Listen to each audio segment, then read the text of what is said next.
किया है। Actually accept situations as they are and accept people as they are. जब आपके अंदर स्वीकृति आती है तो सब कुछ ठीक हो जाता है। माता पिता के बारे में ये स्वीकृति है कि वो हमें डांटेंगे तो उनकी डांट कभी बुरी नहीं लगती। माता पिता के बारे में ये स्वीकृति है कि वो हमारी आलोचना करेंगे तो उनकी आलोचना की भी आलोचना लगती ही नहीं है। जो भी जिस भी चीज में स्वीकृति है उसके पाप निर्मूल हो जाते हैं, उसका बोध निर्मूल हो जाता है, उसके बारे में शंकाएं समाप्त हो जाती हैं। अब कोई भी, अब देखिए, एक माँ डांटती है और एक सास डांटती है, दोनों एक ही उम्र की हैं, एक ही जैसा विचार है, एक ही जैसा भाव है, लेकिन इस सास का डांटा हुआ डांटा लगता है, माँ का डांटा हुआ डांटा नहीं लगता है। माँ 10 बार कहेगी कि तू मर जा, कभी माइंड नहीं करेगी लड़की। सास एक बार कह दे तो पति को पकड़ के बैठ जाएगी, बोले देखो इनकी मंशा क्या है, इनकी योजना क्या है, ये मेरे बारे में सोचती क्या है। मतलब ये ऐसे चलता है।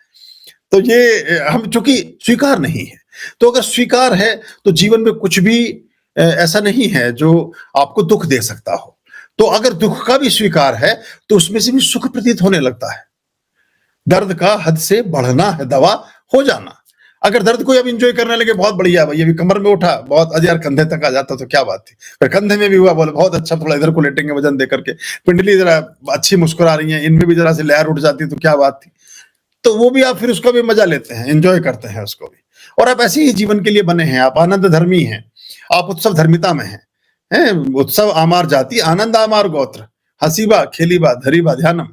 आज गुरु गोरखनाथ को भी याद कर लेना, वो गुरुओं के भी गुरु रहे हैं। हब के ना खाईबा, मतलब देख के तो खाओ, ऐसा भी नहीं कि बिल्कुल टूटी पड़े एकदम। हब के ना खाईबा ढब के ना चलीबा, अलट पलट होके चलो मत, देख कर चलो कि कहीं गड्ढा है कि कांटा है कि बिच्छू है कि सांप है कि पर्वत है कि ईंट है, क्या है। हब के ना खाईबा ढब के ना चलीबा, हसीबा खेलीबा धरीबा ध्यानम। हंसो खेलो ध्यान करो, परमात्मा का ध्यान करो। ध्यान किसका करना है? अपना ध्यान करना है। जो अपना ध्यान करता है वो ईश्वर के ध्यान की तरफ जाने लगता है। और जब अपना ध्यान और ईश्वर का ध्यान हो जाए तो पूरी दुनिया उसका ध्यान रखने लगती है। पूरी दुनिया उस वर्तुल में, उस केंद्र में समाहित होने लगती है। वो जो एक वही गुरुत्व का आकर्षण है, वही गुरु का आकर्षण है। और जो गुरु है, गुरु मतलब ज्ञान का आकर्षण है, और ज्ञान का ही वो पूरा का पूरा एक विस्तार है, ज्ञान की ही वो दीर्घा है। और उसमें जो भी बैठता है उसके जीवन में वैसी ही घटनाएं प्रतिफलित होती हैं। क्योंकि फूल बांटने वाली उंगलियां सदा सर्वदा महकती हैं, बजाय इसके कि जो किसी तरह की दुर्गंध या किसी ऐसी चीज में जुड़ी हैं जो जीवन के लिए निषेध है या शुभ नहीं है।